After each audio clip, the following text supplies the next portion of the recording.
अस्सलाम वालेकुम, नमस्कार, सत श्री अकाल एंड गुड इवनिंग। मैं हूँ आरज़ू काज़मी और आप देख रहे हैं पॉइंट ऑफ व्यू। हमें जी जॉइन किया है अवैस इकबाल ने। अवैस को आप सब जानते हैं, वो जर्नलिस्ट हैं, आजकल अमेरिका में हैं और अपनी यूट्यूब चैनल पे भी वीडियोस अपलोड करते रहते हैं। तो प्लीज़ मेरे चैनल के साथ साथ अवैस के चैनल को भी सब्सक्राइब भी कीजिए, लाइक भी कीजिए और शेयर भी कीजिए। बहुत शुक्रिया अवैस कि आज आप आए, थैंक यू सो मच। बहुत बहुत शुक्रिया आरजू। मुझे इससे पहले कि हम गुफ्तगू का सिलसिला आगे बढ़ाएं, वो मुझे एक छोटा सा लतीफ़ा याद आ गया कि एक तबलीगी जमात ना गर्मियों की दोपहरों में मुल्तान की बोसन रोड कॉलोनी की ना घरों में बेलें दे दे के ना लोगों को तबलीग के लिए बुलाया करती थी और साथ कहा करती थी कि देखें, ये हमारे साथ शफकत भाई हैं, ये पहले चर्च पिया करते थे और अब ये ठीक हो गए हैं और ये हमारे साथ ना सह रोज़ा काट रहे हैं। तो एक दिन शफकत भाई ने ना वो अमीर से कहा कि भाईजान, इतना तो मैं तब बदनाम नहीं हुआ जब मैं चर्च पीता था, तो इतना तो मैं तब बदनाम नहीं हुआ जब मैं अमेरिका में रहता नहीं था और आपने मुझे कहा कि ये हमारे साथ अमेरिका से है। तो कसम से Aarzoo, that was on a very lighter note. नहीं, नहीं, बिल्कुल बहुत से लोग खैर अमेरिका गए हैं, ऐसी बात नहीं है, पाकिस्तान से हमेशा से लोग जाते रहे, न जाने अब लोगों को इतना ज़्यादा क्यों ये महसूस होता है, हालाँकि हमेशा से मतलब मेरी तो ऑलमोस्ट सारी की सारी फैमिली ही जो है वो यूरोप या अमेरिका में है, लेकिन उस वक़्त भी यकीनन कुछ हालात होंगे, लेकिन बहरहाल ऐसे नहीं थे कि यहाँ से ज़बरदस्ती जी जाना हाँ, पड़े, जी हाँ, कोई जी हाँ, किस्म की बात एग्ज़ैक्टली। हो। और ये पाकिस्तान की एक बहुत बड़ी बदकिस्मती है कि अपना मुल्क छोड़ने पर आपके दोस्त, जो आपके अहबाब हैं, आपके रिश्तेदार हैं, वो आपको बाकायदा मुबारकबाद देते हैं और कहते हैं कि यार शुक्र है कि तुम इस दोज़ख से निकल आए, तुम इस जहन्नुम से निकल आए। और इस मुल्क को जहन्नुम बनाने वाले वही लोग हैं जो हमारे शोज़ का मौज़ूए बहस होते हैं आरज़ू। बिल्कुल ऐसा ही है, लेकिन कह रहा है कि अपनी सोच होती है। मैं इस बात पे बिलीव रखती हूँ कि मैंने यहीं रहना है और यहीं रहकर ये सारी चीज़ें सहकर जो है वो कोशिश करनी है कि कुछ शायद बेहतर हो जाए। ना हो सके तब भी चले, खैर हम हमारी कोई हैसियत नहीं है कि हम कुछ ठीक कर पाएँ, लेकिन बहरहाल नहीं मैं नहीं आरज़ू, समझती आप कि आप भाग जाना हल है। आप जो यूट्यूब के ज़रिए काम कर रही हैं, वो एक बहुत अज़ीम और तारीख़ी काम है और आपकी और मेरे मरने के बाद जो नेट की दुनिया है, उसमें उसे डिजिटल इम्मॉर्टैलिटी हासिल हो जाएगी। और आपके ऊपर अहमद फराज़ ने शायद यही कहा था कि शिकवा ज़ुल्मत शब से तो बेहतर था फराज़,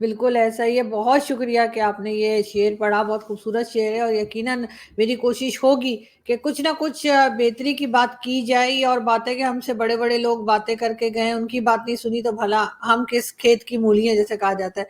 मगर फिर भी वैसे आजकल जो केयरटेकर प्राइम मिनिस्टर हैं अनवरुल्लाह काकड़ साहब, वो और के साथ-साथ आर्मी चीफ गल्फ कंट्रीज़ के विज़िट पर हैं और कहा ये जा रहा है कि जी बिलियन ऑफ डॉलर्स की इन्वेस्टमेंट आएगी। एक ऐसी कंट्री जहाँ पे हर वक़्त टीटीपी अटैक करती रहती हो, अपने लोग भी कभी लाल मस्जिद के भी लोग निकल आते हैं, कभी कोई निकल आता है। आपके ख़्याल से यहाँ पे वाक़ई में कोई इन्वेस्टमेंट हो सकेगी? आप पिछले 2 साल के अखबार उठा के देख लें आरज़ू, उसमें आपको मुत्तादिद मर्तबा पता चलेगा कि मुत्तहिदा अरब अमारात की हुकूमत ने बाहमी दिलचस्पी के उमूर पर पाकिस्तानी हुकूमत के साथ ना सिर्फ तबादला ख़्याल किया है, बल्कि बिलियंस ऑफ डॉलर की इन्वेस्टमेंट करने के मंसूबों में दिलचस्पी ज़ाहिर की है।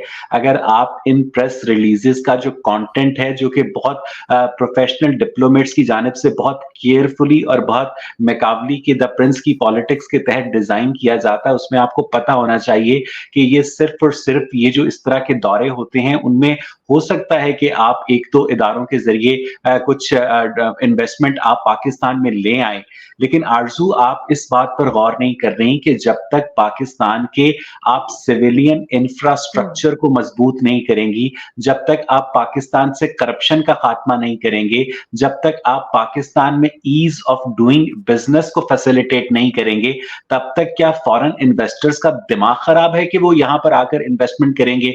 पाकिस्तान के ताजिर जो हैं अपने पैसे निकालकर बांग्लादेश में इन्वेस्ट कर रहे हैं, पाकिस्तान के ताजिर अपने पैसे निकालकर दुबई की प्रॉपर्टी में इन्वेस्ट कर रहे हैं और आप एक्सपेक्ट करते हैं कि लोगों से कि वो यहां लाकर इन्वेस्ट करें।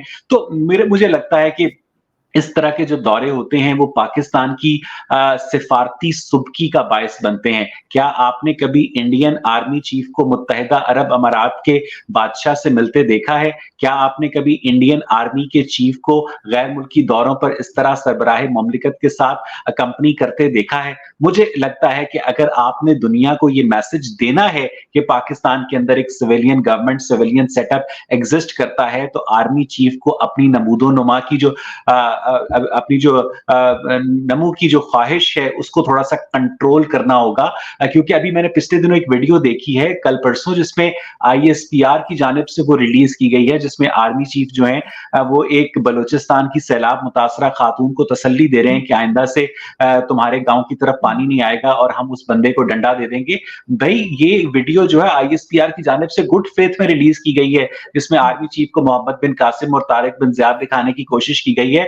लेकिन असल में अगर आप आईनी पहलू से देखें तो ये उनके उस बुनियादी पाकिस्तान मिलिट्री एकेडमी काकूल के हल्फ की खिलाफ वर्जी है कि मैं सिविलियन मामलात में मुदाखलत नहीं करूंगा। भाई अगर आपने दिखाने को एक सिविलियन सेटअप रखा ही हुआ है तो उस सिविलियन सेटअप को आप काम करने दें। अगर आप इस तरह से गैर मुल्की दौरा पर उनके साथ जाएंगे तो पाकिस्तान को इससे कोई भी कामयाबी हासिल नहीं होगी। आरज़ू, बात तो आपकी ठीक है, लेकिन वैसे करप्शन तो बहुत कंट्रीज में होती है। इंडिया में हमसे कहीं ज्यादा बड़ी लेवल के ऊपर करप्शन है, और कई बार हमारे इंडियन दोस्त जो हैं वो ये बता भी चुके हैं। तो अगर सिर्फ करप्शन को ही लेके कहेंगे पाकिस्तान की इकोनॉमी की हालत है, तो ये कहाँ तक ठीक होगा। बांग्लादेश भी आगे बढ़ गया, इवन अफगानिस्तान की करेंसी इस वक्त हमसे बेहतर है।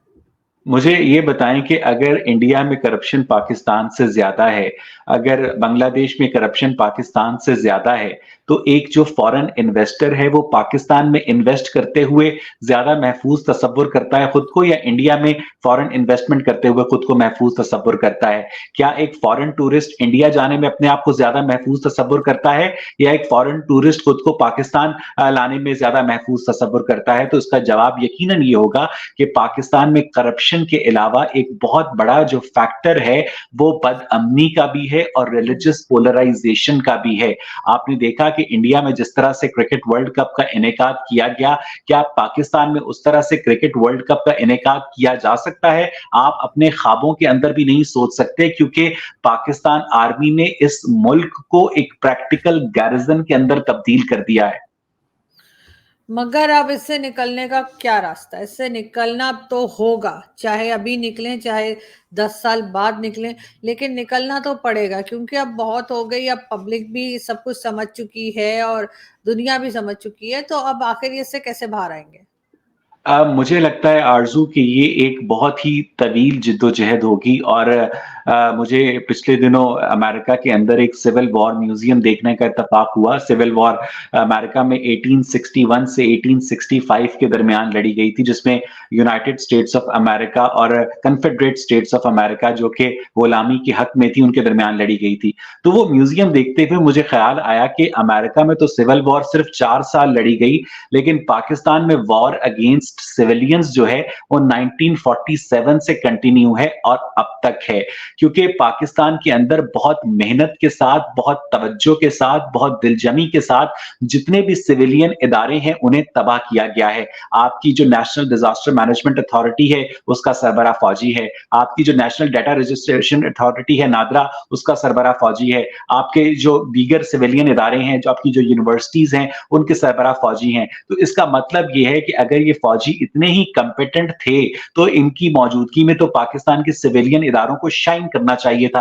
लेकिन अगर ये सिविलियन इदारे शाइन नहीं कर रहे तो इसका मतलब ये है कि जब तक पाकिस्तान मिलिट्री की इंटरवेंशन जो है पाकिस्तान की पॉलिटिक्स में, पाकिस्तान के समाज में, पाकिस्तान के मीडिया में बरकरार रहेगी, पाकिस्तान का आगे जाना जो है वो नामुमकिन है। आपने मुझसे पूछा कि तब्दीली कैसे आएगी, तो ये तब्दीली इतनी जल्दी नहीं आएगी। आप और मैं जो हैं वो इस सोशल मीडिया के प्लेटफॉर्म से लोगों को अवेयरनेस दे सकते हैं, और हो सकता है कि आहिस्ता आहिस्ता उस अवेयरनेस के नतीजे में किसी ऐसे ईमानदार कोर कमांडर को गैरत आ जाए और वो ऐलान करे इंस्टीट्यूशनल पॉलिसी के तहत कि आज के बाद हम पाकिस्तान के सिविलियन मामलात में मुदाखलत नहीं करेंगे। आरजू, शायद यही बात हो, लेकिन देखते हैं कि ये कब तक होता है। खैर बड़ा लंबा प्रोसीजर है जैसे आप भी कह रहे हैं। लेकिन अगर बात करें इमरान खान की, इमरान खान आपको कोई लग रहा है इलेक्शन से पहले बाहर आएंगे? इलेक्शंस की बात की जा रही है, लेकिन ये भी कहा जा रहा है कि इलेक्शंस आगे हो सकते हैं। 8 फरवरी डेट भी दे दी है। उसके बाद कई लोगों का ये भी कहना है, मेरे समेत, मैं भी ये कहती हूँ, इलेक्शन कराने की जरूरत क्या है, बस अनाउंस कर देंगे फलाना प्राइम मिनिस्टर है, एग्जैक्टली बात खत्म। एग्जैक्टली आरज़ू, आप बिल्कुल ठीक कह रही हैं। आपका इस जुमला को कहते होते हैं, सो सुनियार दी तीक लोहार दी। ठीक है, आप पाकिस्तान के लोग, मैं उससे पहले भी मुतादिद प्लेटफॉर्म्स पर ये कह चुका हूं कि इलेक्शन वाले दिन लाइन लगाकर ये मालूम करते हैं कि हमारे आर्मी चीफ की मर्जी क्या है। तो अगर आपने पाकिस्तान के इलेक्शन प्रोसेस पर, इलेक्टोरल प्रोसेस पर इतने पैसे जाया ही करने हैं, तो आप वैसे ही अनाउंस कर दें कि आज से पाकिस्तान का प्राइम मिनिस्टर ये होगा। देखिए, 2018 में नवाज शरीफ ये कह रहे थे कि वोट को इज्जत दो, और इमरान खान जो थे वो इस बयानिए के ऊपर खड़े थे कि वोट को इज्जत दो। आज वो बयानिया रिवर्स हो चुका है। आज इमरान खान ये कह रहे हैं कि वोट को इज्जत दो, और नवाज शरीफ ये कह रहे हैं कि वोट को इज्जत दो, हम तो एस्टैब्लिशमेंट वाले हैं। तो बेसिकली नवाज शरीफ अपने सियासी करियर की एक और बहुत बड़ी गलती करने जा रहे हैं कि उन्होंने फौज के साथ मिलकर दोबारा इक्तदार में आने का जो प्लान बनाया है, उसको मुल्की सतह पर उस तरह से पजीराई हासिल नहीं होगी जिस तरह से उन्हें 2013 में पजीराई हासिल हुई थी। मैंने 2018 के इंतखाबात में मियां नवाज शरीफ को सिर्फ इसलिए वोट डाला था क्योंकि उस वक्त वो एस्टैब्लिशमेंट के खिलाफ बात करते थे, आर्मी के खिलाफ बात करते थे। लेकिन अगर आपका जहां तक ये सवाल है कि इमरान खान कब बाहर आएंगे, तो उसके पीछे कोई रूल्स एंड रेगुलेशंस की गेम नहीं है। उसके पीछे कोई कोर्ट प्रोसीजर का मसला नहीं है जो कि पाकिस्तान के लोगों को दिखाया गया है। उसके पीछे सिंपल शहनशाह सलामत जनरल आसिम मुनीर साहब की मर्जी है। जब उनकी मर्जी होगी तो वो बाहर आ जाएंगे। अभी आप उनकी पार्टी में इंट्रा पार्टी इलेक्शंस हो रहे हैं, उनसे पार्टी चेयरमैनशिप छीनी जाएगी। अभी आपने देखा है कि लतीफ खोसा साहब की और बुशरा मानेका की जो ऑडियो लीक हुई है, उससे इस बात को इस्टेब्लिश किया गया है कि इमरान खान की जो अहलियां हैं और इमरान खान की जो बहनें हैं, उनके दरमियान जो है वो इक्तदार की रस्साकशी शुरू हो चुकी है, और लोगों को पाकिस्तान तहरीके इंसाफ से बदजन किया जा रहा है। मैं इमरान खान का स्टॉन्च मुखालिफ हूं, लेकिन इस मुखालफत के बावजूद भी मैं उन्हीं टैक्टिक्स की मजम्मत करता हूं जो उससे पहले मियां नवाज शरीफ के ऊपर आजमाए गए थे। पाकिस्तान के अंदर व्हाट्सएप कॉल को रिकॉर्ड करने की जो सलाहियत है, वो सिर्फ और सिर्फ आईएसआई के पास है, और आईएसआई की जानिब से जब इस तरह की ऑडियो लीक्स जो इशू की जाती हैं, उससे आप उनकी जो एजेंडा सेटिंग है उसको आप चेक कर सकते हैं। पहले इस तरह की जो ऑडियो लीक्स हैं वो नून लीग के खिलाफ इशू की जाती थी, और अब इस तरह की ऑडियो लीक पीटीआई के खिलाफ इशू की जाती हैं। तो मुझे समझ नहीं आती कि आप पाकिस्तान की पार्लियामेंट के अंदर कोई तवेला खोल लें, आप कोई दूध बनाने की फैक्ट्री लगा लें, आप कोई प्राइमरी स्कूल खोल लें, आप कोई यूनिवर्सिटी खोल लें, क्या आपके सारे फैसले तो करने ही उन 12 अकलमंदों ने हैं? तो उसके अलावा फिर इन पार्लियामेंटेरियंस की जरूरत क्या है आरजू? बिल्कुल ऐसा है, लेकिन ऐसा नहीं कि पीटीआई को कोई पूछ रहा नहीं है। मैंने अभी कुछ दिन पहले, मैं ज़्यादातर व्हाट्सएप ग्रुप्स वगैरह में नहीं रहती, लेकिन कभी कभार कोई लोग ऐड कर लेते हैं तो फिर मैं कुछ कहती भी नहीं। तो पीपल्स पार्टी के एक साहब हैं, नाम नहीं लूंगी, उन्होंने मुझे एक पीपल्स पार्टी के ग्रुप में ऐड कर दिया, व्हाट्सएप ग्रुप में। अच्छा, मैं बहुत कम विजिट करती हूँ, टाइम ही नहीं मिलता कि मैं देखूं क्या है क्या नहीं। अभी आज मैं देख रही थी, अपना व्हाट्सएप देख रही थी, तो मैंने देखा कि पीटीआई के किसी ग्रुप में हूँ मैं। पीटीआई वाले तो मुझे कभी ऐड नहीं करते, आपको पता है उनका मेरा बड़ा लव हेट रिलेशनशिप चल रहा होता है। तो मैंने कहा यार ये पीटीआई वाला, ओ, ओके फाइन, आगे आगे आगे। आपको आवाज आ रही है? जी जी, कंटिन्यू करें। हाँ, तो मुझे लगा कि यार मैं पीटीआई के व्हाट्सएप ग्रुप में कैसे आ गई, क्योंकि पीटीआई वाले तो आपको पता है मुझे इतना पसंद नहीं करते कि मुझे किसी ग्रुप में ऐड करें। तो बाद में पता लगा कि वो जो पीपल्स पार्टी वाले थे, उन्होंने पीटीआई ज्वाइन कर लिया। तो उन्होंने ग्रुप का नाम बदल के पीपल्स पार्टी से, अच्छा, मैंने ऊपर देखी सारी सारी पोस्ट की, तो सारी सारी पीपल्स पार्टी की। मैंने कहा ये क्या चक्कर है, पीटीआई लिख के और पोस्ट सारी उसकी है, पीपीपी की है। पता लगा उन्होंने पीटीआई ज्वाइन कर ली, यानी हम घर बैठे बैठे यूथ ही हो गए सब लोग जो उस ग्रुप में थे। तो ऐसा नहीं है, लोग अभी भी इधर उधर हो रहे हैं। जो आपके ख्याल से बिल्कुल जीरो पे चली गई है पीटीआई, या अभी भी कुछ मुझे दम है? मुझे मुझे मुझे लगता है कि पाकिस्तान तहरीके इंसाफ को एक अब बी क्लास पॉलिटिकल पार्टी बनाने की तैयारी है, और इस जो साजिश है, इसके अंदर आसिफ अली जरदारी, मियां मोहम्मद नवाज शरीफ, बिलावल भुट्टो, मौलाना फजलुर रहमान और पाकिस्तान की जो मिलिट्री एस्टेब्लिशमेंट है, उन्होंने इस सारे बयानिए को तैयार किया है। वो कहते हैं ना कि जब कंपनी टायर बनाती है ना, तो उसमें से हवा निकालने की जगह भी रखती है। तो इमरान खान ने अपने आप को इतना ताकतवर समझना शुरू कर दिया था, जैसे उन्हें लगा कि वो जुलाई 2018 का जो इलेक्शन है, वो वाक़ई वो लोगों की हिमायत की वजह से जीते। उनको ये बात याद नहीं रही कि उनको जुलाई 2018 का इलेक्शन जो है, वो प्लेट में रखकर पेश किया गया लेफ्टिनेंट जनरल रिटायर्ड फैज़ हमीद की जानिब से, जनरल रिटायर्ड कमर जावेद बाजवा की जानिब से और उनके उन सारे गुमाश्तों की जानिब से जिनको लगता था कि Imran Khan is the boy और वो इमरान खान के चार्म को कंपनी के हक में कैश कर लेंगे। आरज़ू। बिल्कुल ऐसा ही है। लेकिन खैर ये गलतफ़हमी तो यकीनन नवाज़ शरीफ साहब को भी रही होगी, क्योंकि वो भी ज़ाहिर है ज़िया-उल-हक के टाइम की पैदावार हैं और फिर आगे भी किसी न किसी जो भी आती है पॉलिटिकल पार्टी किसी न किसी फौजी या किसी न किसी एस्टेब्लिशमेंट के कंधे पे चढ़कर आती है। लेकिन अगर हम बात करें इन सारी पॉलिटिकल पार्टीज़ को ही ले लीजिए, क्योंकि ज़ाहिर है मेन फ्रंट पे इन्हीं का फेस होता है ना, जिनको हम बुरा-भला भी कहते हैं, तारीफ़ भी जी हाँ। करते हैं, जी हाँ। निकाल देने को भी कहते हैं, लेकिन असल में कौन है वो भी सभी को मालूम है। जी लेकिन हाँ। इन लोगों को अगर रखा जाता है, कुछ ना कुछ काम तो इनका भी होता ही है होगा यकीनन, कि कुछ काम तो हुँ। इन्हें भी करना ही होता होगा। अगर हम आपके शहर लाहौर की बात करें, लाहौर नंबर 1 पर है पॉल्यूशन में हुँ। और इस वक़्त वर्ल्ड में नंबर 1 पर जी है। हाँ, जिन्हें लाहौर नहीं देखा खंगेया नहीं। जी, बिल्कुल। पहले तो यही था ज जमिया नहीं, और पहले कराची में इतनी ज़्यादा किलिंग्स हाँ, होती थी कि कहते थे जिसने कराची नहीं देखा वो मरया नहीं। तो सही बात है। अब मैं अगर आपसे ये पूछूँ कि इनमें से किसी भी पार्टी ने कभी कोई काम पब्लिक के इंटरेस्ट में किया है या सिर्फ़ अपनी कुर्सी पकड़ के बैठे रहे ये लोग? आप बिल्कुल ठीक कह रही हैं कि आपको अगर आप कराची और लाहौर के इंफ्रास्ट्रक्चर का मवाज़ना करेंगे, तो आपको लगेगा कि लाहौर का जो इंफ्रास्ट्रक्चर है, वो कराची के इंफ्रास्ट्रक्चर से बहुत बेहतर है। मैं अक्सर ये कहा करता हूँ कि Karachi has urban culture but hmm, Lahore has urban infrastructure. इससे आपकी ये बात भी ठीक साबित होती है कि अगर पॉलिटिशियंस चाहें, तो वो अपने तईं जो सिविलियन इंटरेस्ट के जो प्रोजेक्ट्स हैं, उन्हें कंप्लीट कर सकते हैं। और जहाँ तक रही ये बात कि लाहौर जो है इस वक़्त आलूदगी में पूरी दुनिया में पहले नंबर पर है, एयर क्वालिटी इंडेक्स जो है उसकी बात है, तो इसके पीछे जो विल ऑफ द स्टेट है वो नहीं है।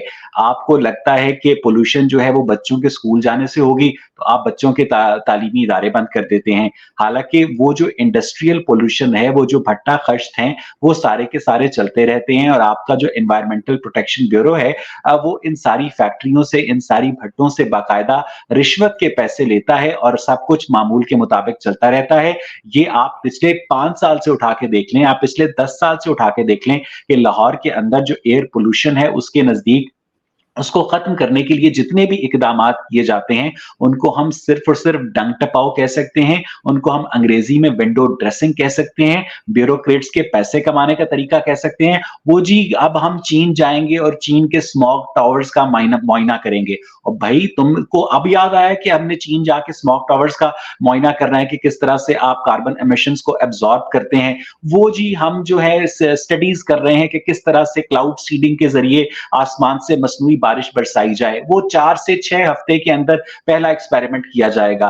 और भई अब मेरे मगर एक सेकंड अवैध, सॉरी आपको रोक रही हूँ, लेकिन एक नहीं, जगह एक ये भी बात करते हैं कि जी जो 1 साल अगर कोई रह जाता है लाहौर में नॉन स्टॉप 1 साल किसी ने गुज़ार लिया तो उसकी ज़िंदगी के 7 साल कम हो गए। वो 7 साल जी पहले हाँ। मर जाएगा। जी हाँ, जी हाँ। मैं 20 साल गुज़ार के अभी निकला हूँ वहाँ से और मुझे नहीं पता कि अब इस वक़्त मुझे -140 में चलना चाहिए। लेकिन ये बात जो है वो इस हवाले से बिल्कुल दुरुस्त है कि लाहौर की आलूदा फ़ज़ा में रोज़ 1 दिन साँस लेने का मतलब ये है कि आपने रोज़ 200 सिगरेट के बराबर जो है वो कार्बन मोनोऑक्साइड अपने अंदर इन्हेल की है। इससे आपको अंदाज़ा होना चाहिए कि ये लोग दौलत की मोहब्बत में किस हद तक अंधे हो चुके हैं कि इनको ये पाकिस्तान के अंदर जितने भी इस तरह के फैसले होते हैं ना, वो 55 से 65 बरस की जो उम्र है उसके सिविलियन ब्यूरोक्रेट्स करते हैं, जो मिलिट्री एस्टेब्लिशमेंट के लोग करते हैं और अदलिया के लोग करते हैं। अच्छा ये लोग अपनी ज़्यादातर उम्र गुज़ार चुके होते हैं और उनको ज़्यादा दिलचस्पी नहीं होती है कि आने वाली जो नस्लें हैं, उनका क्या होगा। तो अब आप देख लें कि पाकिस्तान के दूसरे बड़े शहर लाहौर के अंदर जो फ़ज़ाई आलूदगी का मसला है, उसमें भी इंडिया को मूरत-ए-इल्ज़ाम ठहराया जाता है कि जी वो इंडिया के किसान खेतों में जाकर फसलें जलाते हैं, तो उसका धुआँ जो होता है, वो हमारी तरफ आता है और उससे ये पॉल्यूशन पैदा होती है। तो अब आपने मुझे मना किया था कि कोई भी सख्त लफ्ज़ इस्तेमाल नहीं करना यूट्यूब की गाइडलाइंस के मुताबिक, तो आप मेरी तरफ से वही सख्त लफ्ज़ समझें इन लोगों के लिए कि किस तरह से ये हर मामले में जाकर इंडिया को बैश करने से नहीं चूकते और जब इनका बस चलता है, तो ये एंटी इंडिया सेंटिमेंट को इवन स्मॉग के एलिमेंट में भी प्रोवोक करते हैं। हालाँकि नई दिल्ली, चंडीगढ़ और इस तरह के जो इंडियन पंजाब के इर्द-गिर्द विसिनिटी में शहर हैं, उन्हें भी पॉल्यूशन का सामना है। तो अगर पाकिस्तान को आगे जाना है, तो पाकिस्तान को मैं समझता हूँ कि इंडिया के साथ मिलकर एक टेबल पर बैठकर आपने जो सारे कश्मीर जैसे फ़ज़ूल मामलात हैं, पाकिस्तान को डस्टबिन में फेंकते हुए अपने शहरियों की सेहत के लिए, स्मॉग पर काबू पाने के लिए कोई वर्किंग ग्रुप बनाना चाहिए और मुझे यकीन है कि अगर इंडियन साइंटिस्ट जो हैं, कोरोना के दिनों में पाकिस्तान को कोरोना वैक्सीन दे सकते हैं, तो वो पाकिस्तान के साथ मिलकर इस खित्ते की इस सूरत-ए-हाल पर भी काबू पा सकते हैं। आपको पता है आरज़ू, मेरे एक दफ़ा मैं जब बोलता लाहौर शो करता था, लाहौर रंग के ऊपर, तो एक रिटायर्ड कर्नल साहब 6 सितंबर के प्रोग्राम में आए और वो कहने लगे कि हमारे पास ना ऐसे छोटे-छोटे टैक्टिकल न्यूक्लियर बॉम्ब्स हैं कि हम इंडिया के किसी भी शहर को निशाना बना सकते हैं। तो मैंने कहा अगर आप अमृतसर को निशाना बनाएँगे तो आपकी जो रेडिएशन है वो लाहौर आने से पहले आपसे ऊबर का पता पूछेगी। तो क्या आगे से ना वो बेचारे झेप से गए। तो इस हद तक पाकिस्तान की जो मिलिट्री एस्टेब्लिशमेंट है उसने पाकिस्तान के लोगों को एंटी इंडिया स्टांस में बाकायदा इंडिया के साथ किसी भी किस्म का जो रिलेशन है उसको भी नफरत के पैराए में लिया जाता है। हालाँकि इन गधों को ये नहीं पता कि जब मोहनदास करमचंद गांधी को नथुराम गोडसे ने गोली मारी थी जनवरी 1948 में, तो बानिए पाकिस्तान कायदे-आज़म मोहम्मद अली जिन्ना ने उनके सोग में पाकिस्तान के अंदर 3 रोज़ा सरकारी तातील का ऐलान किया था। तो इसका क्या ये मतलब है कि कायदे-आज़म मोहम्मद अली जिन्ना भी इंडियन एजेंट थे आरज़ू? नहीं, देखिए अब तो लोग जो है बहुत कुछ समझ चुके हैं और आम पब्लिक में अब उस किस्म का ज़हर मैं नहीं देखती इंडिया के लिए जो कि पहले हुआ करता था। अब लोगों को बहुत कुछ समझ आ गई नहीं, है, नहीं, बहुत नहीं, कुछ नहीं, नहीं, सुधर आरज़ू रहे हैं। असल में ना मुझे भी ये लगता था कि वो कम हो रहा है ज़हर। मैं और आप मिलते उन लोगों से हैं जो हम जैसा सोचते हैं। मेरे और आपके सोशल सर्कल में वो लोग आते हैं जो कि थोड़ी-सी ह्यूमैनिटेरियन ग्राउंड्स के ऊपर नुक्ता नज़र रखते हैं। पाकिस्तान के अंदर एंटी इंडिया स्टांस जो है वो बहुत ज़्यादा है और उसके पीछे सबसे ज़्यादा जो फंडिंग है वो हमारी आईएसपीआर की है आरज़ू। बिल्कुल, ख़ैर बहुत दिनों से वो कोई गाने-वाने भी नहीं बना रहे, ड्रामे वग़ैरह भी बनाया हाँ, करते थे। देखे ना एग्ज़ैक्टली। बेचारे मतलब दुनिया में कहीं कोई ऐसा नहीं करता होगा जो हमारी आईएसपीआर करती है। जी हाँ, लेकिन जी हाँ। बहरहाल वो भी ज़रूरी है आपको पता है। लेकिन ख़ैर उसी से उनकी रोटी चल रही है लेकिन बहरहाल कंट्री का भी सोचना चाहिए इसलिए कि जो हालत पाकिस्तान की होती जा रही है उसके बाद सँभालना बहुत ही मुश्किल हो जाएगा और कोई सामने नहीं आएगा, कोई सहारा नहीं देगा। बहुत शुक्रिया कि आज आपने जॉइन किया वैसे। Thank you so It's a much. pleasure, Arzu. It's a pleasure. Take thank care. You. Take care. Thank Bye-bye. You.